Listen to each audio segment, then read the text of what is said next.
పులి మేక. రచన అనిల్ అట్లూరి.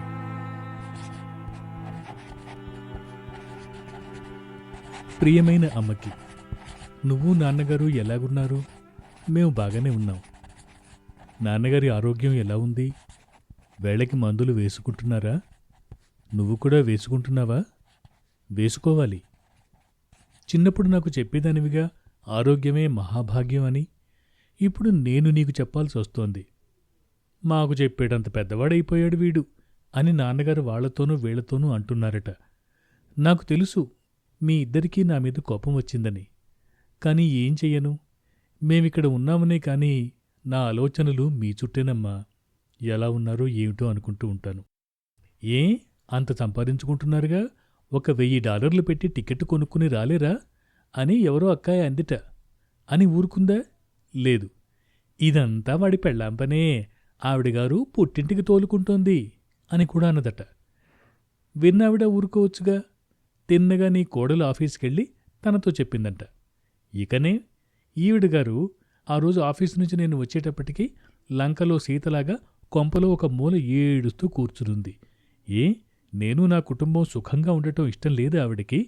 ఈసారి కనబడితే కర్రు కాల్చి నాలుక మీద వాత పెడతానని చెప్పు. అమ్మా, నాకు తెలియకడుగుతాను, మీరిద్దరూ ఇక్కడికి వచ్చినప్పుడు మేము ఏం తక్కువ చేశాం? చక్కగా మిమ్మల్ని బిజినెస్ క్లాసులోనే దింపుకున్నాంగా. ఎయిర్పోర్ట్లో కాలు కింద పెట్టే అవసరం లేకుండా సునాయాసంగా ఉంటుందని వీల్ చైర్స్ నుంచి అన్నీ సమకూర్చాం. పొద్దున్నే కాఫీ దగ్గర్నుంచి మీకు వేరే టిఫిన్ల నుంచి అన్నీ దగ్గరుండి తన చేత్తోనే మీరు ఉన్నన్నాళ్ళు మీకు నచ్చిన వంటలే చేసి పెట్టిందిగా నీ కోడలు. నీకొక కూర, నాన్నగారికొకటి, నీకు తగ్గ ఉప్పు, ఆయనకి తగ్గ కారం, ఇవన్నీ చేసి పెట్టాకే తను ఆఫీసుకి పరిగెత్తేది. నువ్వు చూశావుగా, నాన్నగారు కూడా చూశారుగా. మనింట్లో ఆయనలాగా నేను పడకుర్చీలో కూర్చోలేదుగా, కూర్చుని హుకుములు జారీ చేయలేదుగా. సింకులో అంట్ల దగ్గర్నుంచి ఇల్లు వాక్యూమ్ చేసుకోవడం వరకు అన్నీ మేమిద్దరం కలిసే చేసుకున్నాంగా.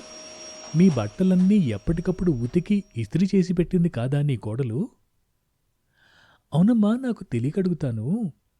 అడ్డాలనాడు బిడ్డలు గాని గడ్డాలనాడు కాదు కదమ్మా. ప్రపంచం తెలియనప్పుడు ఇదే ప్రపంచం అని ఇంట్లో బెబ్బులు చెబితే కాబోలు అనుకున్నాను. కాని కాదు, ఈ ప్రపంచం వేరు. దానికి తగ్గట్టుగా నేను మారాను. ఈ ప్రపంచంలో ప్రేమాభిమానాలతో పాటు డబ్బు కూడా కావాలమ్మా.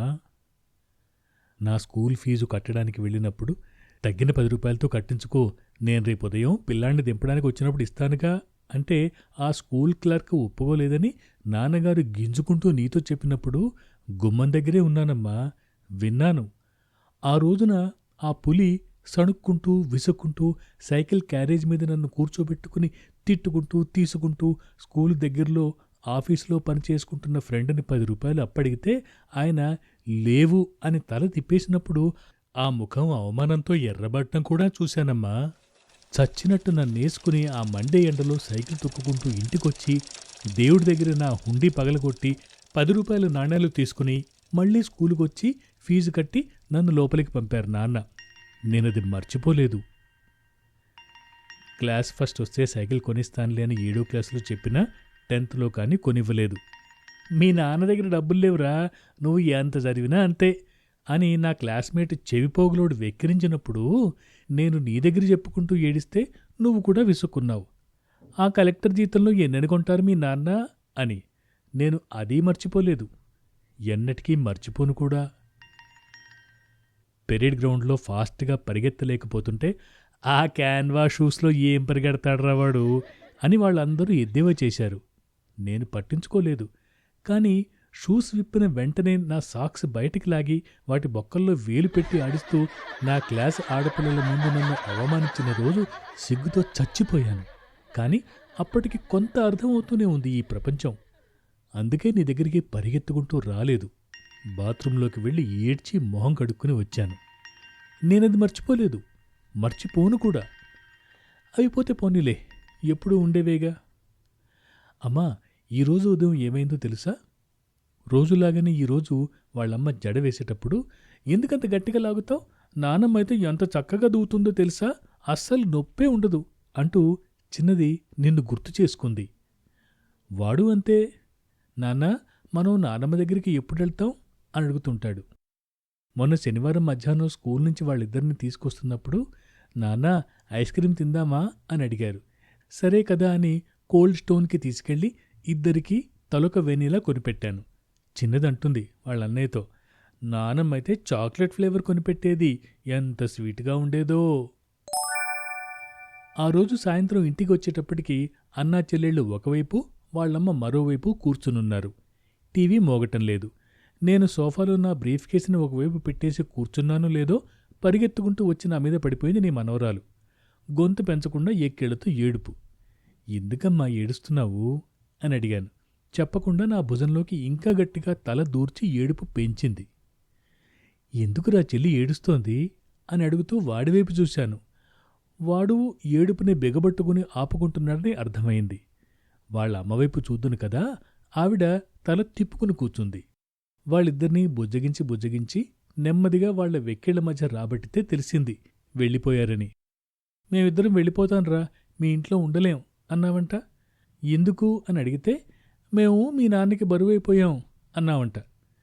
పక్కనే ఉన్న సింహం కూడా మాట్లాడకుండా కిటికీలోంచి బయట మొక్కల్ని చెట్లని చూస్తూ కూర్చున్నారంట. మాలో కొంతమందికి వారం రోజులు పని చేస్తే కాని జీతాలు అకౌంట్లో పడవు. అవి పడితే కాని పిల్లలకి ఫీజులు, ఇంటికోసం తీసుకున్న లోనులకి మార్టిగేజులు, మంత్లీ పేమెంట్లు, అవి అంటే మీ భాషలో కిస్తీలు, కారుకి కూడా కట్టుకోవాలి కదా. శుక్రవారం ఆఫీసు నుండి ఇంటికొచ్చి సోమవారం ఉదయం ఆఫీసుకి వెళ్లేదాకా మా ఉద్యోగాలు ఉంటాయో ఊడతాయో తెలియని అర్భకపు జీవితాలు మావి. మీరు మీ పత్రికల్లో చదువుతూనే ఉంటారుగా, గూగుల్ వాడు, ఫేస్బుక్ వాడు ఉద్యోగాలు ఎలా ఉన్నట్టుండి పీకి నడి రోడ్డు మీద నిలబెడతారో. అదీగాక అన్నీ ఏకరు పెట్టలేనమ్మా. బిచ్చం వేసినా లెక్కపెట్టి వెయ్యాలి అని నువ్వేగా నేర్పింది. ఆదాయం ఎలాగో ఖర్చులు కూడా అలాగే లెక్క వేసుకుంటే కాని జీవితం నడవదు.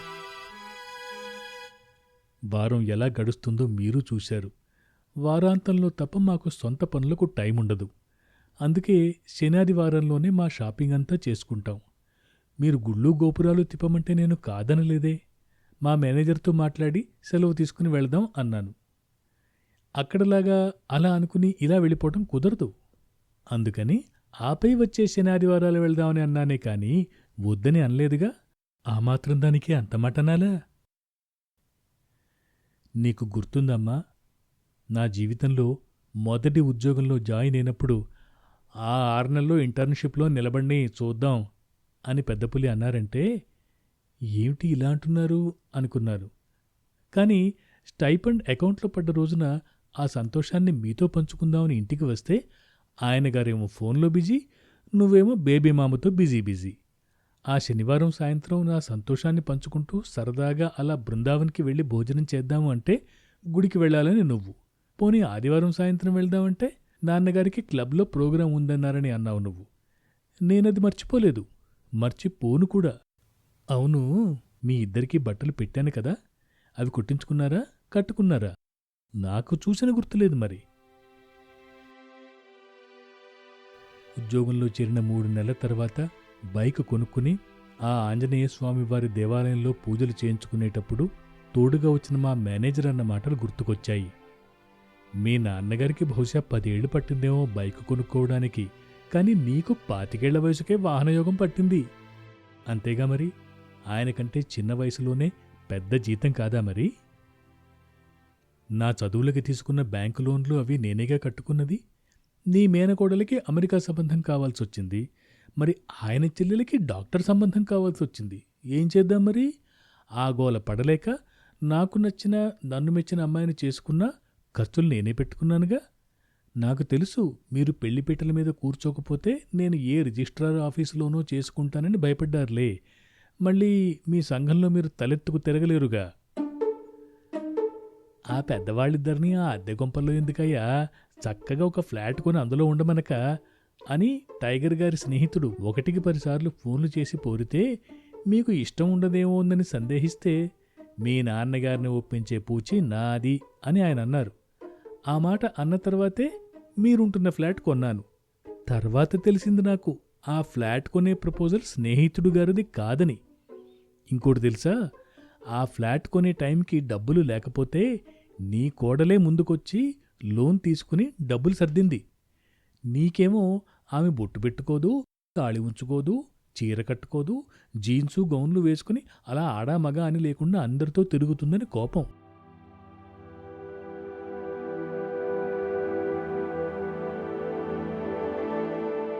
మీ ప్రపంచం వేరు, మా లోకం వేరు. అది గుర్తించండి. మాకు ఉన్నంతలో మేం చేసుకుంటున్నాం, మాకు వీలైనంతలో మీకు చేస్తున్నాం. మీకు చెయ్యాలని లేక కాదు, మాకు మీ మీద ప్రేమ లేక కాదు. ఆరోగ్యంగా కాళ్ళు చేతులు ఆడుతున్నంతసేపు దీపం ఉండగానే ఇల్లు చక్కబెట్టుకోవాలి అని తెలుసుకున్నాం కాబట్టే ఇలా ఉంటున్నాం. అది అర్థం చేసుకోకుండా ఇంకో 4 నెలలకి వీసా ఉన్నా ఉన్న పళాన అలా బయలుదేరి వెనక్కి వెళ్ళిపోవటం మీ ఇద్దరికీ సరికాదు. పైగా నేను ఆఫీస్ టూర్లో వేరే ఊర్లో ఉన్నప్పుడు. మీ సుఖం మీరు చూసుకున్నారు గాని మా కష్టాలు గమనించారా? నాన్నగారికి బాగోలేదని ఫోన్ చేస్తే ఉన్నపళంగా బయలుదేరి రాలేదా? ఫోన్ల మీద రిపోర్ట్లన్నీ తెప్పించుకుని తెలిసిన డాక్టర్లని సంప్రదించి సలహాలు తీసుకోలేదా? డబ్బుకి వెరవకుండా ఆ కార్పొరేట్ హాస్పిటల్ బిల్లులు కట్టలేదా? ఈనాడైనా నీతో ఇంత అయ్యింది అని మాట వరుసగానే అన్నానా? ఆ వారం 10 రోజులు మీతోనే ఉన్నానుగా. నీ ఒక్కదానివల్ల కాదని ఒక పర్సనల్ హెల్పర్ని కూడా పెట్టానుగా ఆ 4 రోజులు. అయినా వాడికేం పట్టింది? ఇలా వచ్చాడు, అలా పోయాడు, పట్టుమని వారం రోజులుంటే ఒట్టు అని నన్ను మాటలన్నారని తెలిసింది. పైగా ఏమిటో మరీ డబ్బు మనుషులైపోయారు ఈ కాలం పిల్లలు అని ఏసడింపులు. మీరు తెలుసుకోవాల్సిందేమిటంటే మాకు డబ్బులు ఊరికే రావటం లేదు. అలాగే ఆ డబ్బులు లేకపోతే ఆ కార్పొరేట్ హాస్పిటల్ ట్రీట్మెంట్లు బిల్లులు కట్టుకోవడం మీ వల్ల కాదు. ఆ పర్సనల్ హెల్పర్ జీతాలు మీకు అందుబాటులో ఉండవు. కష్టమైనా నొప్పించే మాటైనా ఇది కూడా మీకు తెలియాలి.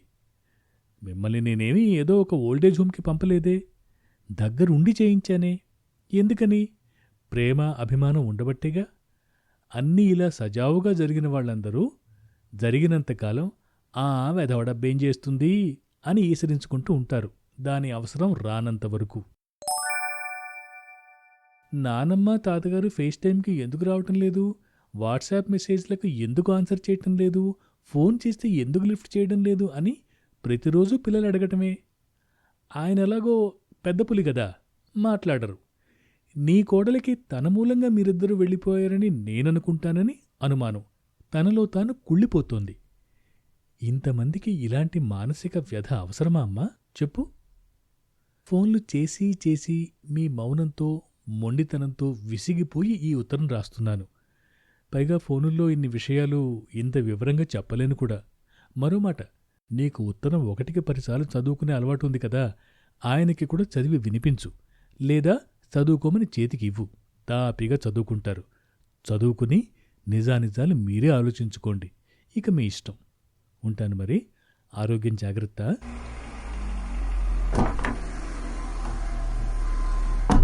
స్కూలుకి వెళ్ళడానికి పిల్లలిద్దరూ కారెక్కిన తర్వాత గుర్తు వచ్చింది అతనికి.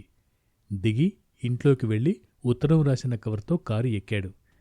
అతని చేతిలోని కవర్ని చూస్తూ కూతురు అన్నది, "you know what? Grandma came in to my dreams last night. I really miss her."